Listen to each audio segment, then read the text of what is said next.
Sí, con el video.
Bienvenidos a la sesión conjunta de los seminarios Repensar la Bioquímica, sesión 19, y Repensar las Matemáticas en su sesión número 58. El tema que abordaremos el día de hoy es el de la evaluación, el aprendizaje y la investigación, ámbitos de la innovación educativa.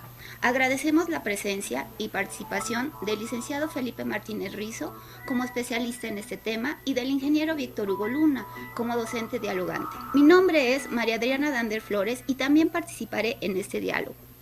Para dar inicio, les invitamos a ver la videosemblanza del licenciado Martínez Rizo.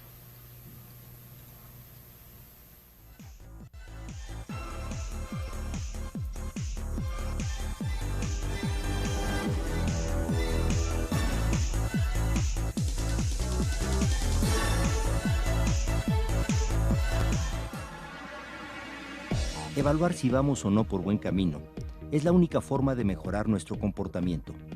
La evaluación educativa responde a esta misma lógica. Los sistemas escolares tienen que dotarse de procedimientos que les permitan conocer en qué grado se van logrando las metas educativas que la sociedad les ha encargado y, sobre todo, las razones que se vinculan al grado de éxito.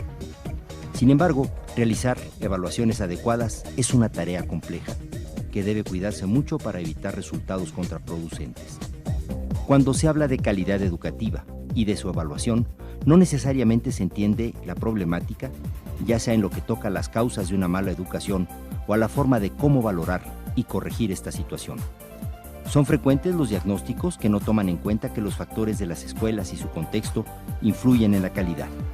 Luego, respecto a los medios para valorar la calidad, algunas posturas simplistas los reducen a la aplicación de pruebas de rendimiento sin distinguir su enfoque y nivel técnico. Y en lo que se refiere a las estrategias para remediar la situación, se proponen medidas simples de las que se espera demasiado, como asignar recursos a las escuelas según los resultados de sus alumnos en las pruebas, los bonos educativos, la privatización de las escuelas públicas, entre otros. Así lo plantea el licenciado Felipe Martínez Rizo en su texto La evaluación de la calidad de los sistemas educativos, propuesta de un modelo, en el que además considera que las evaluaciones son necesarias para apoyar esfuerzos de mejora, pero que debe tenerse mucho cuidado para no caer en el error que hoy acecha a los sistemas educativos, el desarrollo de evaluaciones no adecuadas. Como toda herramienta, la evaluación puede ser utilizada bien o mal. Un uso inadecuado de un instrumento tan poderoso puede tener consecuencias negativas graves que las personas preocupadas por la educación deben tratar de evitar. Licenciado en Ciencias Sociales de la Universidad de Lovaina, Felipe Martínez Rizo es autor de numerosos libros y artículos que tocan temas de calidad, planeación, evaluación y desigualdad. En estricto sentido, sus líneas de investigación son calidad y evaluación de la educación básica. Sin embargo, algunas de sus áreas de interés se encuentran en la educación superior, la sociología de la educación y la metodología de investigación. Desde 1974 se ha desempeñado como profesor de la Universidad Autónoma de Aguascalientes, donde ha sido director general de Planeación y de Asuntos Académicos, decano del Centro de Ciencias Sociales y Humanidades y rector. Ha realizado numerosas actividades de fomento de la investigación educativa, cursos de formación metodológica, reuniones de responsables de centros de investigación, colaboración entre posgrados, mecanismos de información bibliográfica, impulso de publicaciones y organizaciones. Participó en la creación del Instituto Nacional para la Evaluación de la Educación, INEE, junto con varios personajes destacados del ámbito de la educación, como Rafael Rangel y Antonio Gago.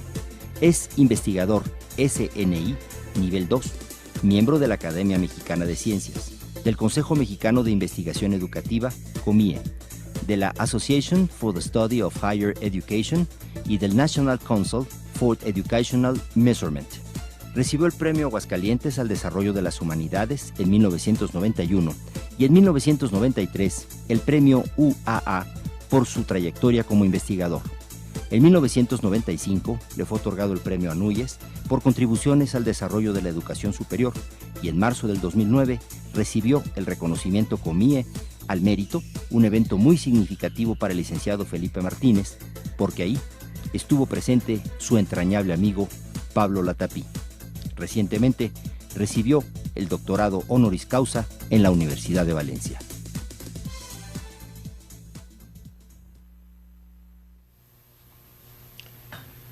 Estimados participantes de las unidades académicas del Instituto Politécnico Nacional y de algunas escuelas de nivel medio superior, superior y posgrado que nos siguen por internet y videoconferencia a nivel nacional e internacional, agradecemos su atención. En pantalla estarán apareciendo paulatinamente las direcciones electrónicas para que ustedes puedan hacer sus aportaciones, ya sea en el correo electrónico, en el foro, en el chat, precisamente, que van a ser los medios electrónicos con los cuales podremos hacer este diálogo. Sin más preámbulo, permítanme establecer que esta dinámica de trabajo nos permite en un momento dado repensar los temas en una sesión tan especial como es esta, el repensar la bioquímica y el repensar las matemáticas.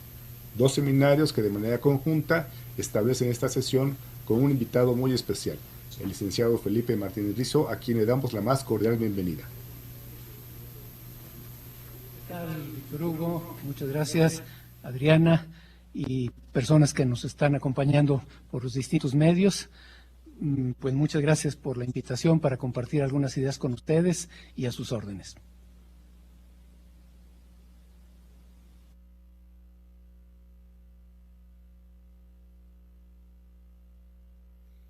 Un aspecto destacado dentro del ámbito de la investigación es el que precisamente aborda la evaluación del logro de los aprendizajes. Sin embargo, es un hecho que el resultado de estas pruebas estandarizadas por sí mismas no son suficientes para darnos cuenta de la calidad de un sistema educativo, de la calidad de la educación. Sin embargo, han sido sobrevaloradas. Desde su perspectiva, ¿qué factores han contribuido para que estas pruebas sean sobrevaloradas? Bueno, efectivamente, creo que las pruebas estandarizadas en gran escala son una herramienta que puede ser importante, pero que no bastan para dar una imagen completa de la calidad de un sistema educativo. Por su naturaleza misma, una prueba que se va a aplicar a muchos sujetos, a miles o millones inclusive de sujetos, tiene que tener ciertas características, tiene que reducirse a preguntas cuyas respuestas se puedan después calificar por computadora, porque no sería pensable respuestas abiertas que se tuvieran que calificar por personas, por seres humanos, por maestros en esa escala, y eso limita mucho la posibilidad de evaluar muchos aspectos importantes, incluyendo las competencias cognitivas más complejas y los aspectos no cognitivos de la educación, los aspectos actitudinales, valorales, etcétera. Entonces, las pruebas nos dan ciertos elementos, pero no son suficientes ni para tener una idea completa de la calidad de un sistema educativo, ni tampoco en un nivel más pequeño para tener una idea completa de la situación de cada estudiante en el aula. Se necesitan otros acercamientos a nivel macro, indicadores estadísticos, etcétera, a nivel micro, la evaluación que hace el maestro en el aula, en fin. Pero efectivamente se han sobrevalorado las pruebas, se les ha atribuido un peso que yo creo que es excesivo. ¿Por qué? Bueno, yo creo que hay fundamentalmente dos razones. Una es pues el desconocimiento que tienen muchas personas, muy lógico por otra parte, porque no tienen por qué ser especialistas en esto, que les hace que no tengan conciencia de esas limitaciones que tienen las pruebas como herramientas de evaluación. Y por otro lado, el mensaje que muchas veces mandan los medios de comunicación o inclusive muchas autoridades educativas, dirigentes políticos, etcétera, que pues parecen esperar demasiado de estas pruebas, les atribuyen los alcances que no tienen, basan en ellas muchas decisiones políticas, etcétera, y pues eso hace que tengan una presencia muy fuerte en la opinión pública y demás, que me parece que rebasa sus posibilidades reales.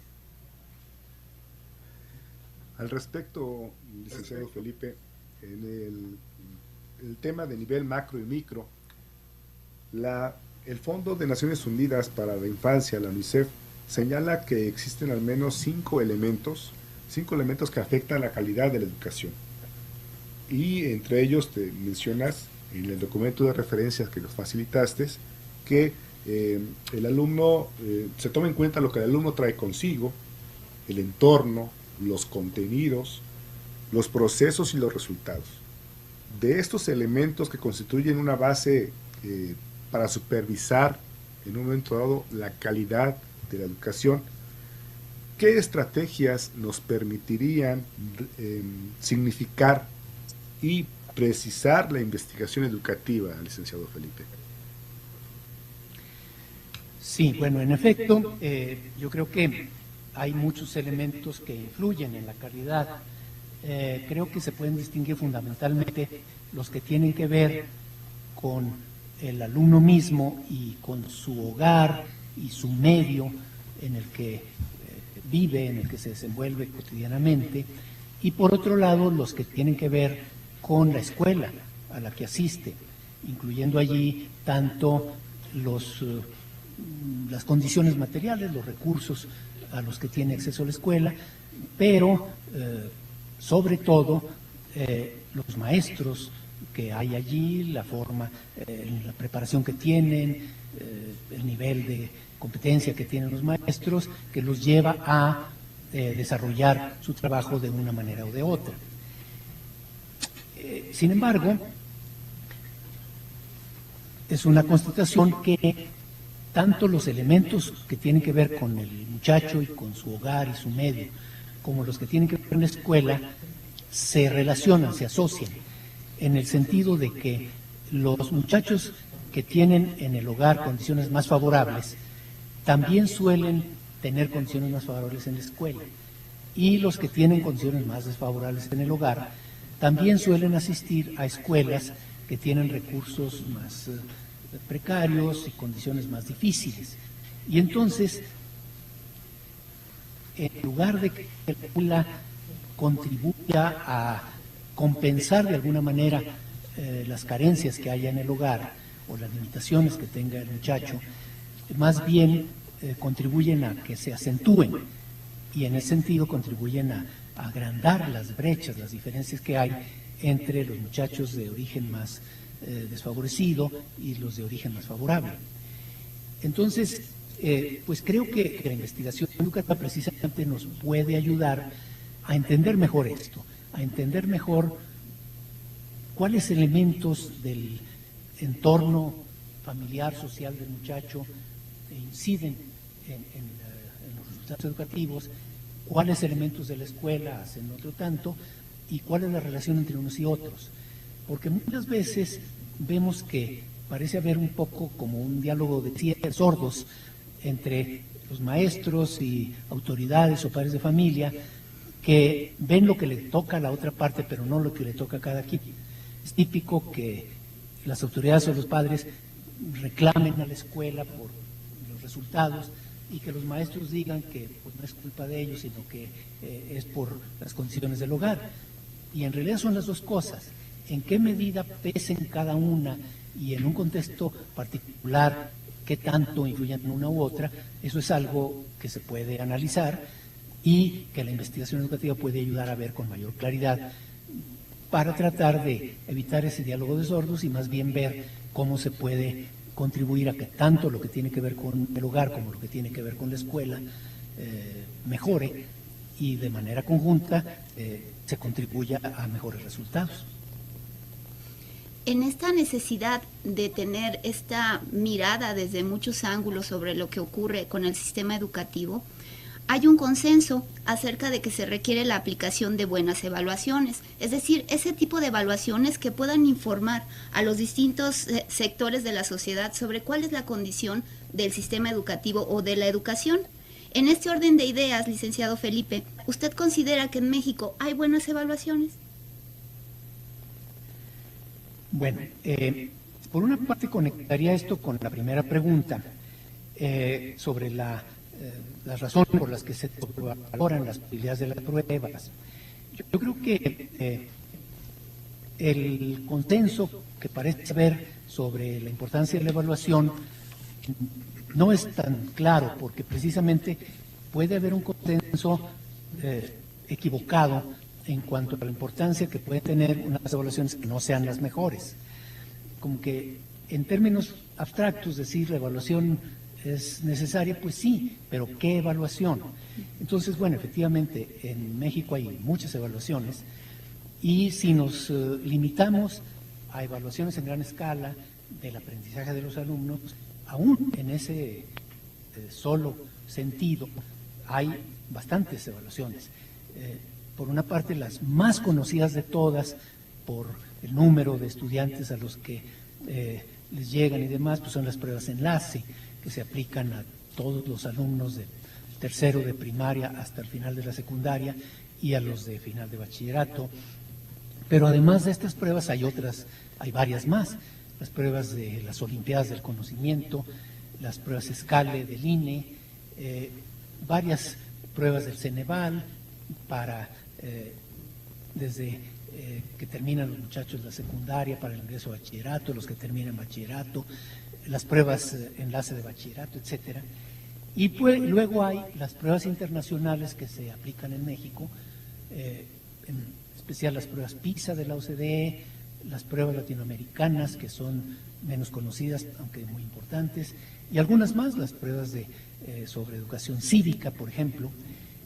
Y además, algunos estados de la República hacen sus propias pruebas. Entonces, pues son muchas. Y unas tienen unos propósitos, otras otros, y también la calidad es diferente. Creo que es muy claro para los conocedores que las pruebas PISA, por ejemplo, de la OCDE, son pruebas muy buenas técnicamente, con una base de investigación muy sólida, mientras que otras de las pruebas que se hacen pues no tienen esa solidez. Obviamente, de las pruebas que se hacen en algunos estados de la República, yo creo que no es injusto decir que son bastante malas. Yo creo que las pruebas de las Olimpiadas del Conocimiento no son nada buenas, sobre todo que además se usan para lo que no se debe. Creo que las pruebas Scale del INE son bastante buenas, y creo que las otras pruebas también tienen sus puntos fuertes y sus puntos débiles, y en algunas ocasiones el problema no es sus cualidades técnicas mismas, sino el uso que se les da. Por ejemplo, yo creo que las pruebas de enlace tienen un diseño razonablemente sólido, pero creo que el uso que se da de sus resultados es inadecuado cuando se les utiliza para decir que esta escuela es mejor que la otra, cuando se les utiliza para dar puntos a los maestros para que reciban los títulos de carrera magisterial. Creo que se hace un uso muy inapropiado de unos resultados que no dan para eso. Entonces, pues creo que las opiniones sobre las distintas evaluaciones que hay tienen que ser matizadas y pues que hay puntos más sólidos, menos sólidos, y como digo, cosas que no son propiamente fallas de las pruebas mismas, sino del uso que se les da a sus resultados. Retomando un poco la idea sobre la formación, el estudiante en formación, que está sujeto a una serie de factores y de elementos que inciden prácticamente en su vida académica, el siguiente cuestionamiento va sobre la metodología de la enseñanza, que ésta siempre está sujeta a varios elementos que dependen también de la modalidad escolar o educativa, y donde se pretenden promover dos situaciones claves en el proceso educativo: el currículum oficial que plantea la institución y que está asociado a las políticas educativas, y el currículum aplicado, ese que es interpretado como un factor clave en la formación del estudiante y que se concreta a partir de la formación, experiencia y profesionalización docente. La evaluación educativa permite visualizar mejores condiciones para disminuir las distancias entre el currículum aplicado y el currículum oficial, licenciado Felipe. Bueno, yo creo que esta es una pregunta que lleva a consideraciones interesantes.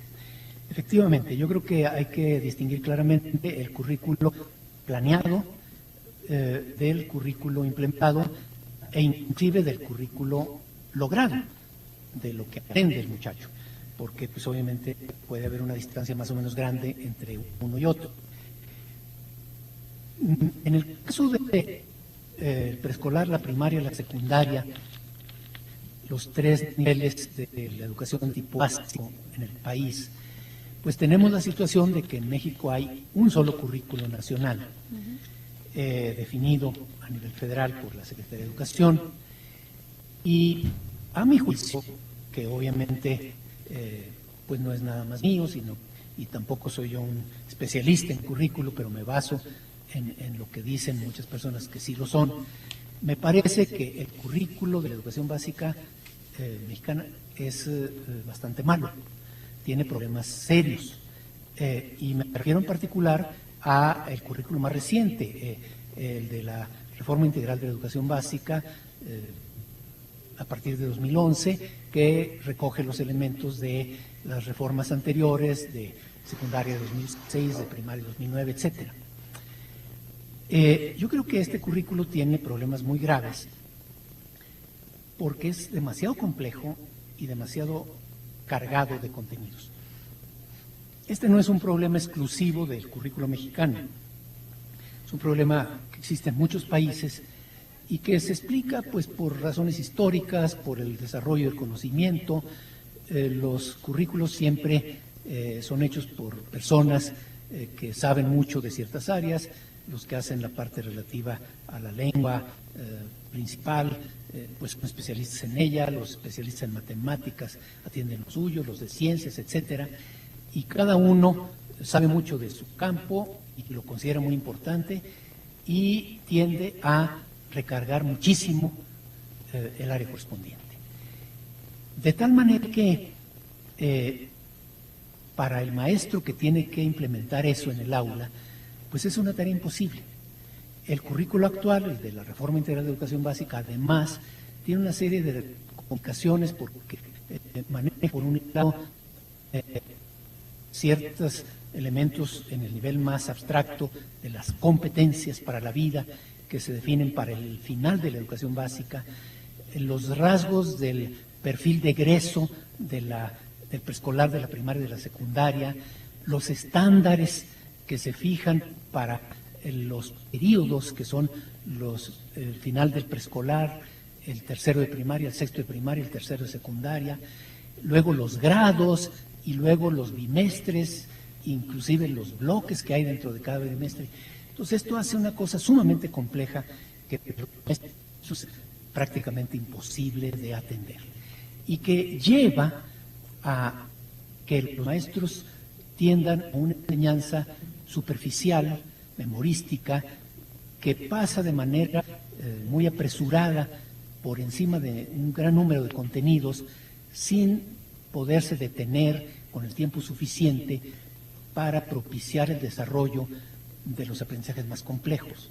Entonces, efectivamente, hay una distancia muy grande entre el currículo planeado y el implementado que por las mismas deficiencias del currículo planeado, muchas veces, y también por otros problemas, por las deficiencias de la formación del docente, etcétera, muchas veces es memorístico, repetitivo, etcétera.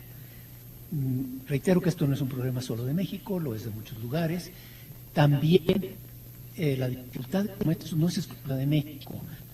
En muchos países, en países altamente desarrollados, que los maestros tienen dificultad para enseñar de manera que se desarrollen las competencias de nivel más complejo cognitivo y para evaluarlas.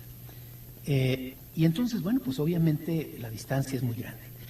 En la educación media superior, aún con la reforma de ese nivel o de ese tipo educativo, sabemos que se maneja un concepto más flexible en el que cada subsistema de media superior concrete el currículo o los lineamientos generales del currículo en una forma particular de acuerdo a sus condiciones, lo cual hace que sean realmente una gama de currículos, y en educación superior no se diga.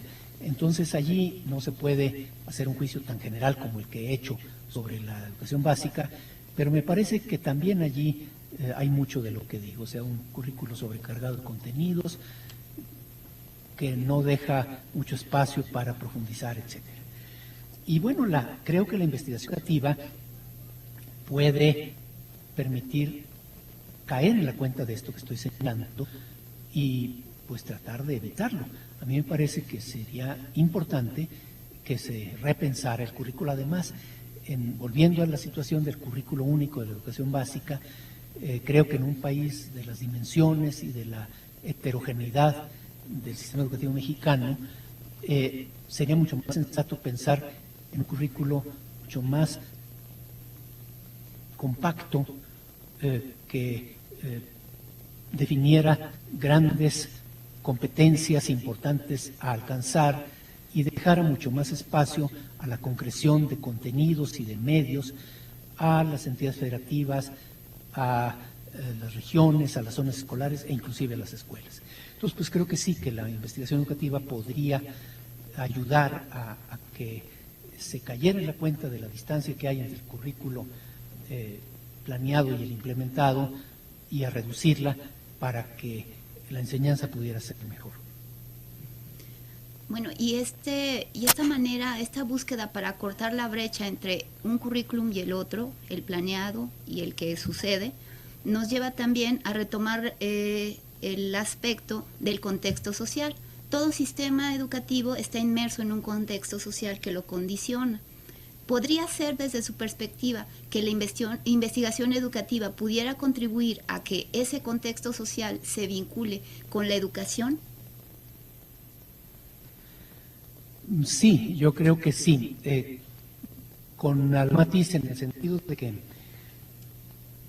vincular la educación al contexto social, creo que no se debería entender en el sentido de que la educación tiene que adaptarse a todos los rasgos que tenga el contexto social en que se encuentra, sino que también tiene que tratar de empujar al contexto en el sentido que se ve más deseable cuando hay rasgos que no son los deseables. Pienso en el caso de la educación superior o inclusive de la educación media superior, sobre todo la de enfoque tecnológico, en fin, que en algunas ocasiones se dice que es importante tomar en cuenta, por ejemplo, la opinión de los empresarios, que son las personas que van a dar empleo a los egresados de carreras profesionales, de carreras técnicas, para ver qué tipo de egresado necesitan. Y se ha hecho la reflexión de que el sistema educativo tiene que ver lejos. Cuando se planifica una carrera, se tiene que tener en cuenta que los egresados de esa carrera que se empieza a planificar, los primeros egresados van a salir por lo más pronto 5 años después y van a ejercer su profesión o a trabajar durante otros 30, 35, 40 años más.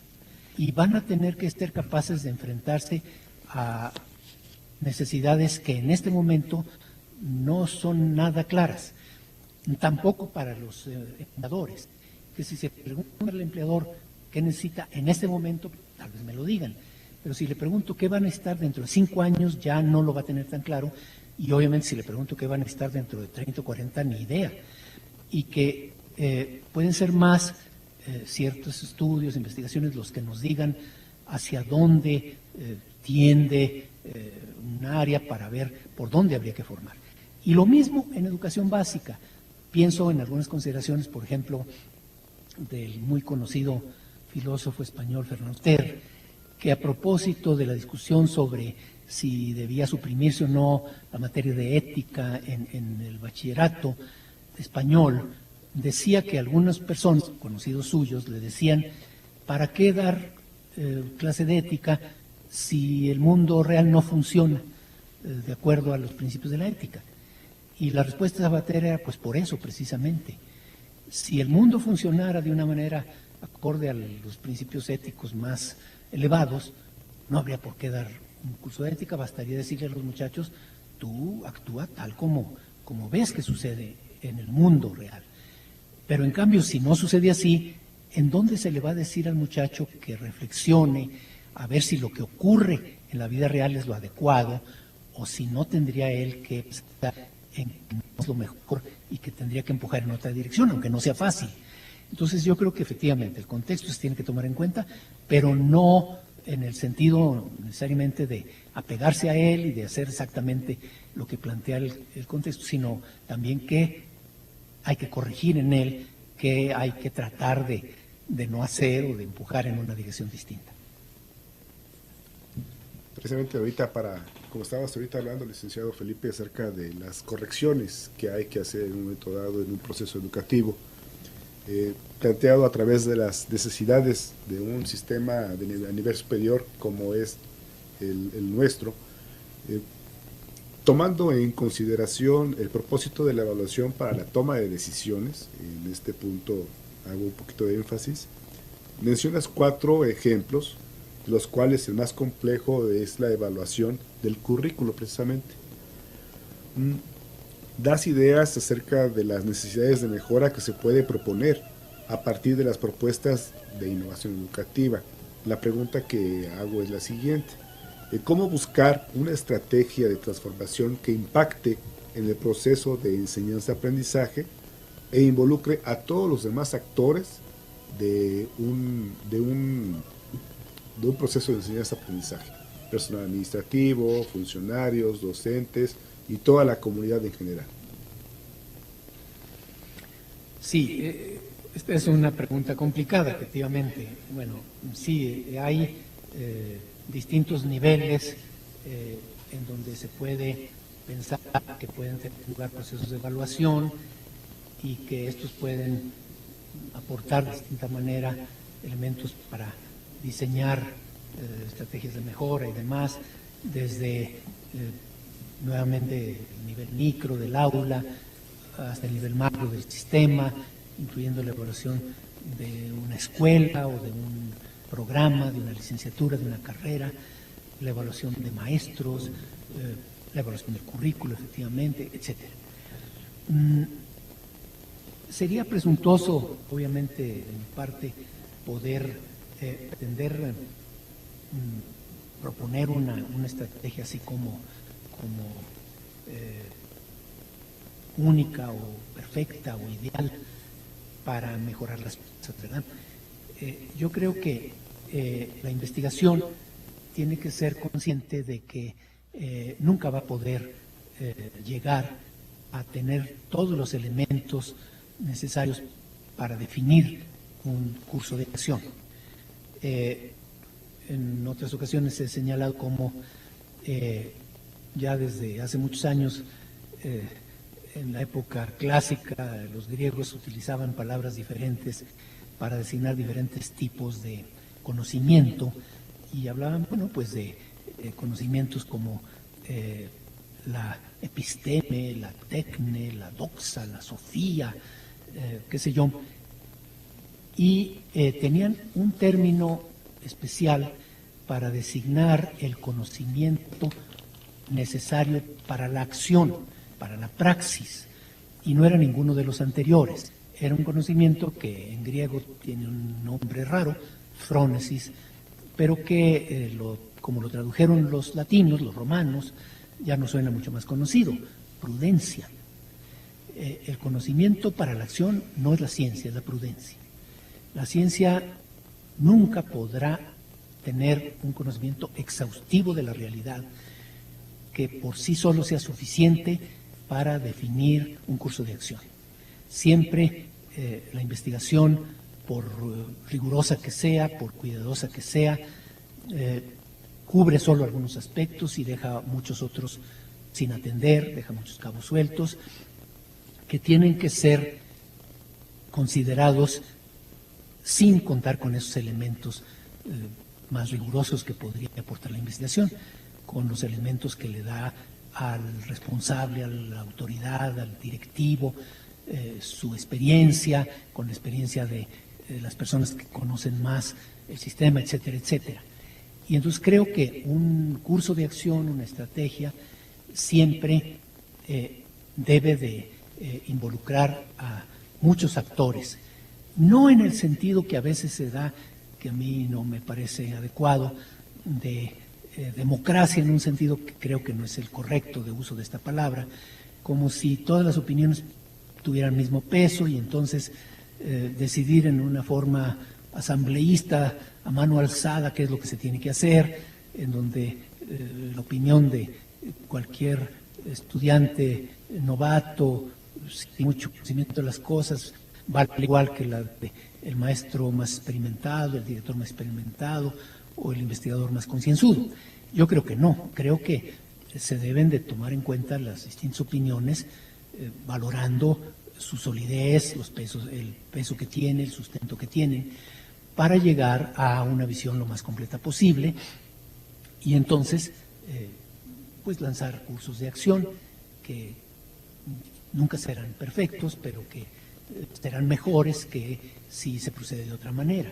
Entonces yo creo que la investigación tiene su lugar, que un tomador de decisiones prudente aprovechará lo que le pueda dar la investigación, sabiendo que no va a ser nunca suficiente, aprovechará lo que le pueden dar las personas con experiencia, aunque no sean investigadores, conocimiento de los fenómenos, en el caso educativo, como digo, maestros experimentados, directivos experimentados, etcétera, y de esta manera pues podrá llegar a plantear los mejores cursos de acción. En el terreno de los estudios y las aportaciones teóricas y conceptuales en las que usted ha participado, destaca la del modelo para evaluar la calidad del sistema educativo nacional. ¿Podría decirnos de manera breve cómo surgió este modelo y cuáles han sido sus modificaciones o avances? Eso por una parte. Y por otra, ¿considera usted que este modelo es accesible para los maestros, el maestro que está en el aula, el maestro normal? ¿Este modelo les puede ser de utilidad? ¿Podría ser un elemento que estos docentes puedan tomar en cuenta para mejorar su práctica en el aula?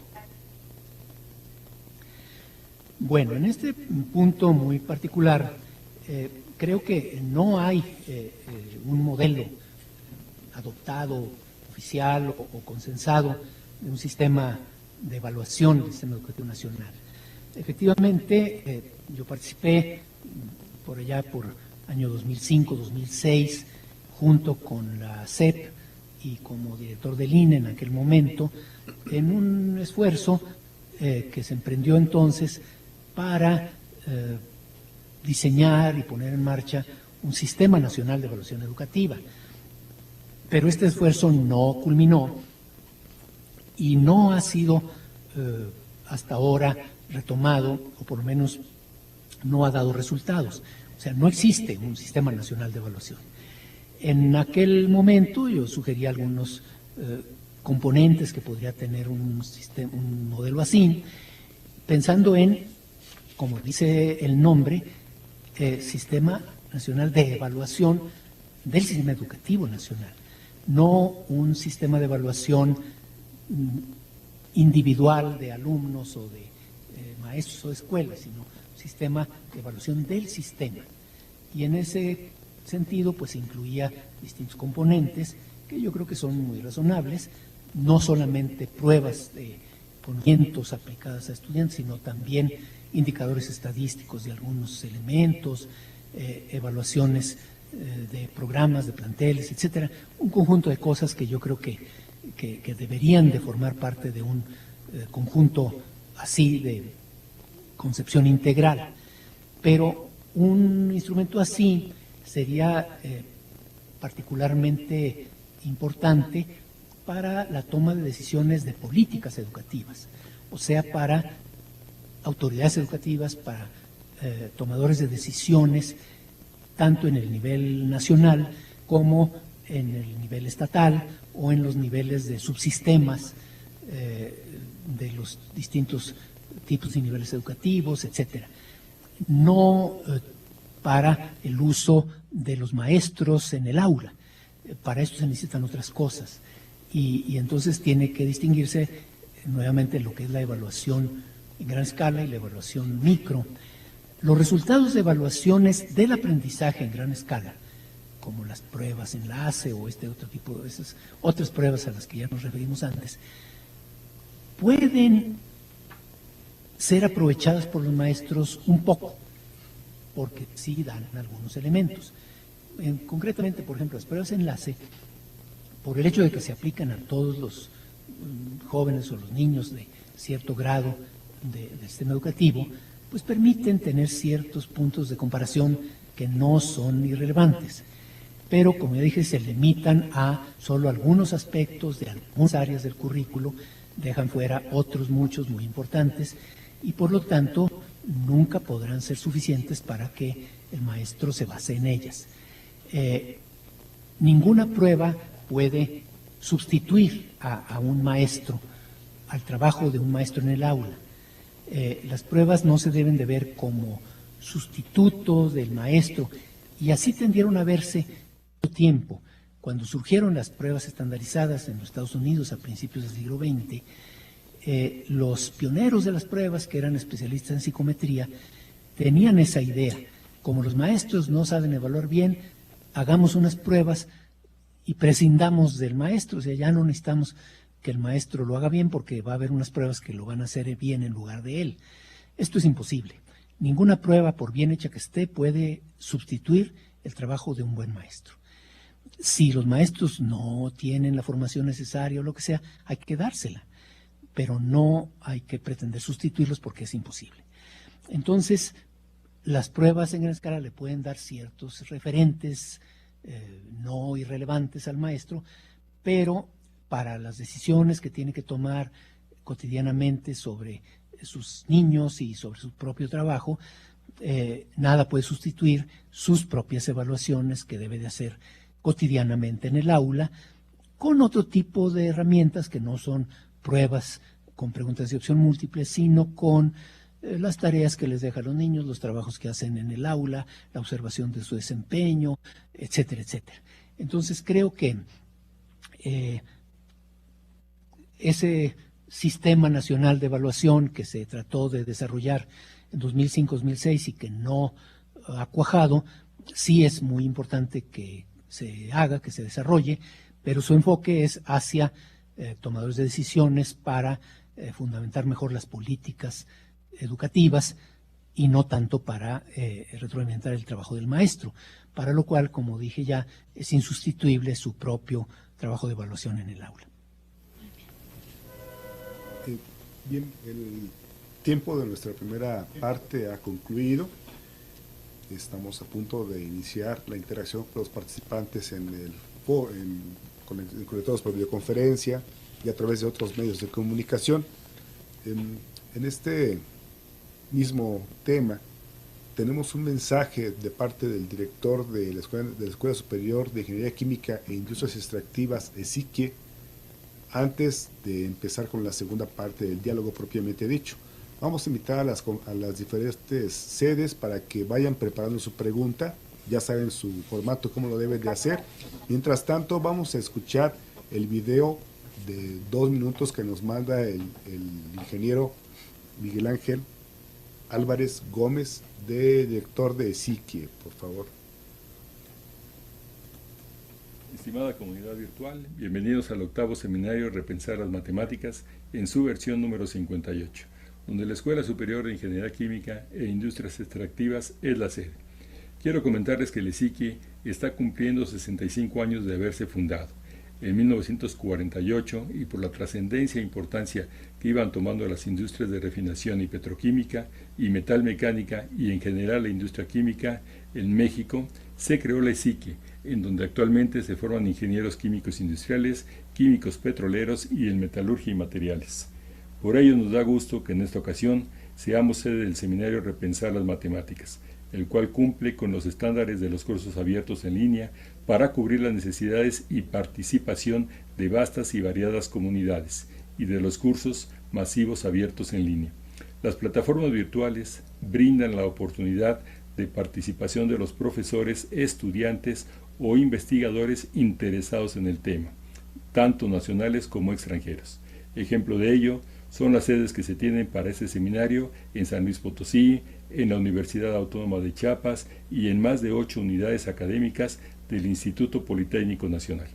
Estos seminarios han permitido cambiar los paradigmas de la práctica docente, siendo fortalecida con las aportaciones a través del trabajo colaborativo en un espacio donde prevalece el intercambio de ideas y experiencias. El profundizar y reflexionar sobre lo que realizamos en nuestra labor docente ayudará tanto a los investigadores, facilitadores, así como a los estudiantes a mejorar las prácticas académicas para la comprensión de tan interesante área como son las matemáticas, con el entusiasmo e interés que amerita.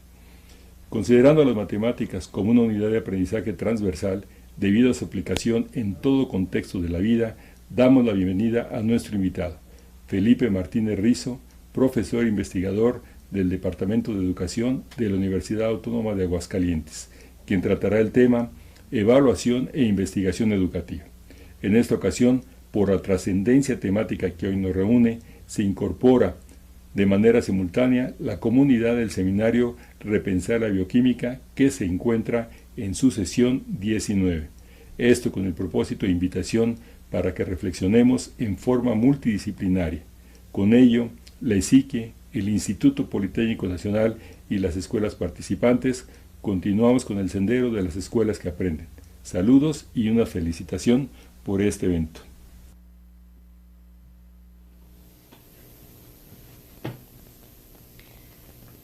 Las participaciones a partir de este momento serán de manera alternada, dando la palabra a una sede por videoconferencia y luego una participación en los foros de discusión y así sucesivamente, buscando concentrar la participación de todos. Nuestro diálogo empieza con el TEC de Monterrey, a quien le pedimos inicie su participación.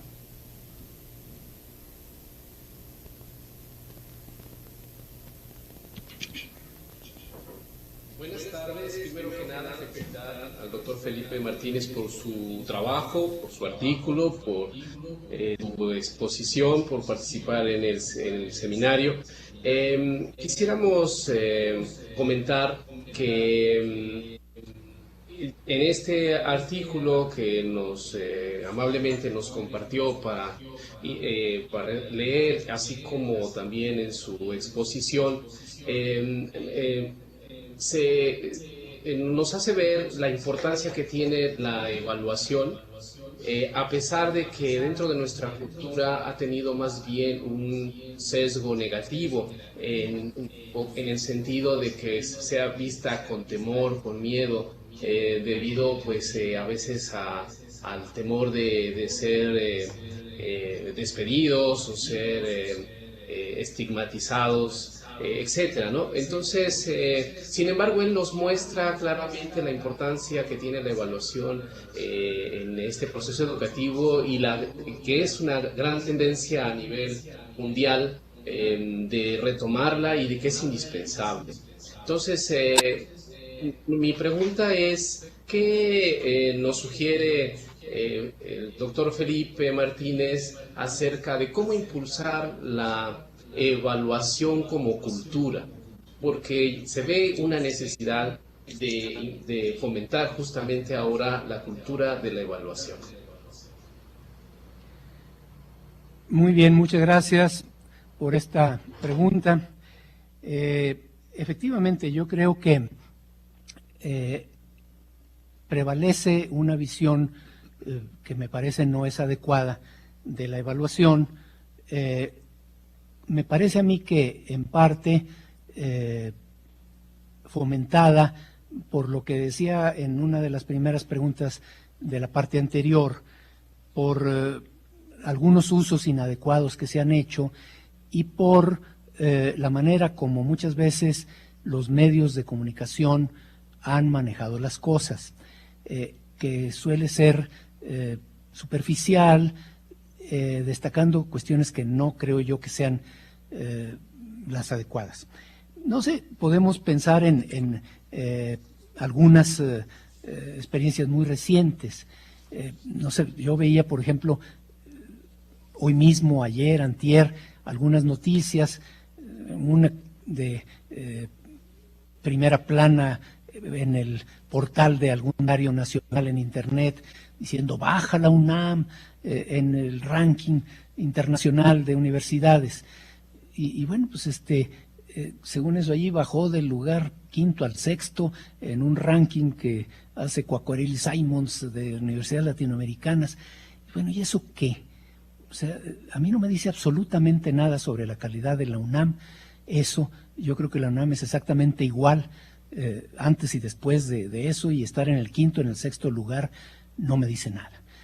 Yo creo que es muy desafortunado que se le dé a la evaluación este sentido de una competencia como si fuera en los deportes, ¿verdad? Que tampoco me parece muy bien en los deportes, pero bueno, pues ahí tiene su lugar. Cuando un competidor en una prueba de atletismo gana medalla de oro, pues es héroe nacional. Si gana medalla de plata, pues bueno, pasa todavía, se considera adecuado. Ya si gana medalla de bronce, ya no se ve muy bueno. Y desde luego si queda en 4º lugar o más abajo, aunque sea de la final de una competencia, pues ya nos parece muy mal, se considera un fracaso y casi lo queremos fusilar. Y bueno, pues obviamente ser finalista en unas olimpiadas, en cualquier competencia, pues es sensacional, y el deportista que llegue a unas finales es buenísimo. Y sin embargo, el que no gane la medalla de oro se considera ya negativo. Yo creo que en educación esto es muy malo, sobre todo en educación básica, en donde el propósito de un maestro no es que uno de sus alumnos saque medalla de oro en algo y los demás no importa, sino que lo que necesita es que todos sus alumnos aprendan una serie de cuestiones básicas que es razonable que todos sepan. Entonces yo creo que es desafortunado este enfoque que hemos dado a la evaluación, y eso contribuye a que haya una incultura de la evaluación que yo creo que es muy dañina. Yo creo que tenemos que cambiar mucho nuestras ideas al respecto para que la evaluación se vea en su correcta dimensión. Esto tampoco quiere decir que la evaluación nunca deba llevar a una consecuencia en el sentido, yo no lo considero negativo, pero digamos en el sentido de una decisión que para el sujeto que se ve afectado por ella, pues no es lo ideal. Cuando un estudiante de nivel profesional no maneje los elementos que se consideran indispensables para ser graduado de una carrera profesional, yo creo que no se le debe de graduar. Yo soy totalmente partidario de eliminar la reprobación en primaria, porque me parece que no tiene sentido y hace daño, pero no soy de ninguna manera partidario de eso mismo en una carrera profesional. Yo creo que un muchacho que quiera ser médico y no sepa anatomía, no lo debemos de permitir que se gradúe de médico, y si nos dice que es muy pobre, pues le tenemos que decir, esto es algo importante, tenemos que ver cómo te apoyamos, beca o lo que sea, pero si no sabes anatomía en un nivel adecuado, no te podemos graduar de médico. Y lo mismo se diga en cualquier otra profesión, incluyendo la de maestro de escuela. Creo yo que pensar que la evaluación nunca debe tener una consecuencia de este tipo, tampoco es correcto. Creo que dependiendo del nivel educativo en que se trate, del tipo de evaluación que sea, etcétera, puede tener un enfoque, como se le dice técnicamente, formativo y en otros casos sumativo, pero que siempre se debe de hacer bien, sólidamente, cuidadosamente, y no con el enfoque deportivo de que, a ver, el que no gana la medalla de oro ya es malo, etcétera. Entonces yo creo que una buena cultura de evaluación es algo que sí nos hace mucha falta, que no es sencillo desarrollar y que pues todos tendríamos que contribuir a ello. Licenciado Felipe, a continuación voy a leer de manera textual una de las preguntas que vinieron al foro de discusión por parte de una alumna del nivel medio superior del Instituto Politécnico Nacional, que está adscrita en el CECIT número 11, Wilfredo Massieu, es una vocacional, la Voca 11, conocida de manera coloquial. Su nombre es Gabriela Leticia Araujo. Su participación es la siguiente: si bien es un hecho la calidad de que la calidad de la educación es estandarizada por medio de la evaluación en relación con los alumnos, sería útil fomentar para el profesor ciertas competencias que para que nosotros serían de gran apoyo para adaptar sus clases a modo de sugerencias. ¿Qué podríamos hacer los alumnos para que estos sean tomados en consideración por parte de las autoridades y los docentes? A ver, la pregunta tiene varias aristas y creo que puede haber algunas cosas que me parece que implican una cierta confusión. A ver, vamos a ver. Voy a citar un autor que es muy importante, aunque en muchos medios actualmente se le critica mucho, se le sataniza, que es Benjamin Bloom, el autor de la famosa taxonomía de objetivos conductuales. Bloom desarrolló un sistema de educación, para educación básica, que se conoce con su nombre en inglés de Mastery Learning. Y Bloom plantea que si queremos disminuir la heterogeneidad de los resultados que alcanzan los alumnos, tenemos que aumentar la heterogeneidad de los procesos de enseñanza que desarrolla el maestro. Es una idea un poco complicada, pero muy importante. Si la enseñanza del maestro es homogénea, o sea, solo es de una sola manera, en ese sentido estandarizada, en los términos que dice la señorita Araujo, el resultado va a ser que el aprendizaje de los alumnos sea muy desigual, porque con esa forma única de enseñar, va a haber alumnos que van a aprender bastante y otros menos y otros tal vez nada. Y Bloom dice, si queremos disminuir la heterogeneidad del aprendizaje, o sea, si queremos que todos los alumnos aprendan más, entonces tenemos que aumentar la heterogeneidad de la enseñanza. O sea, tenemos que enseñar en formas variadas, diversificadas. Y entonces lo que Bloom plantea es que después de un primer momento de enseñanza, el maestro tiene que evaluar para ver qué tanto aprendieron los estudiantes. Si todos aprendieron mucho, qué maravilla, adelante.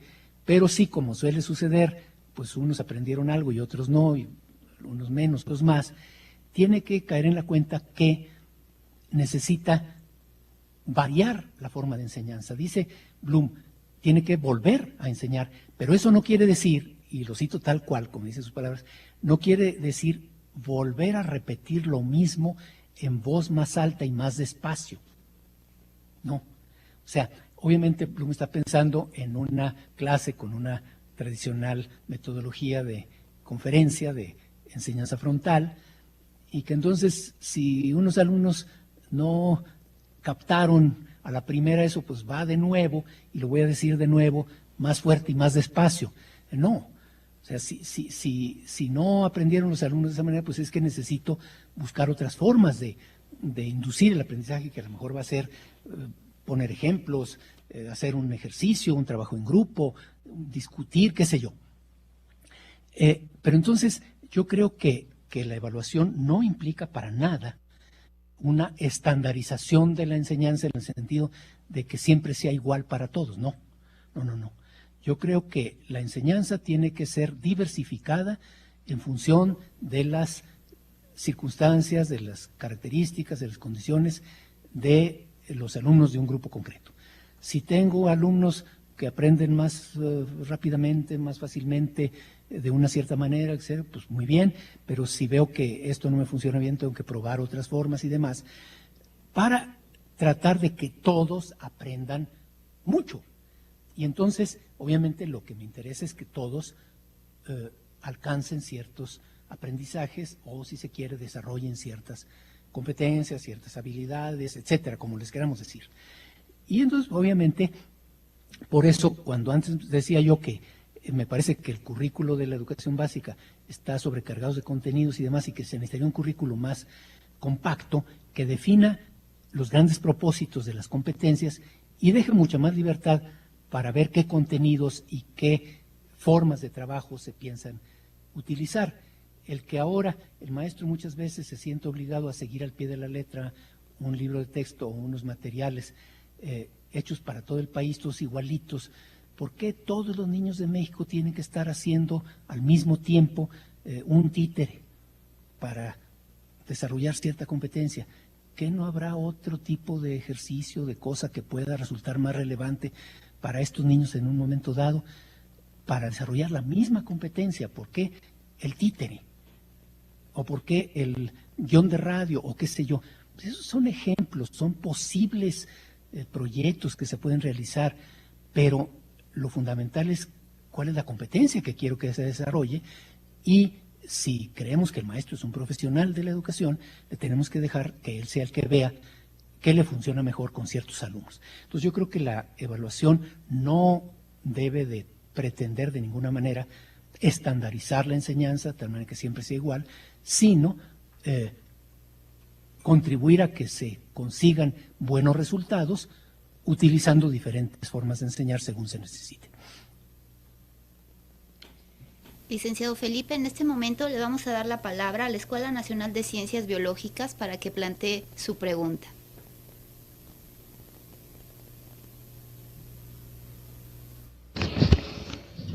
Hola, buenas tardes. Bueno, el profesor Felipe nos menciona que hay pruebas que sí son eficaces.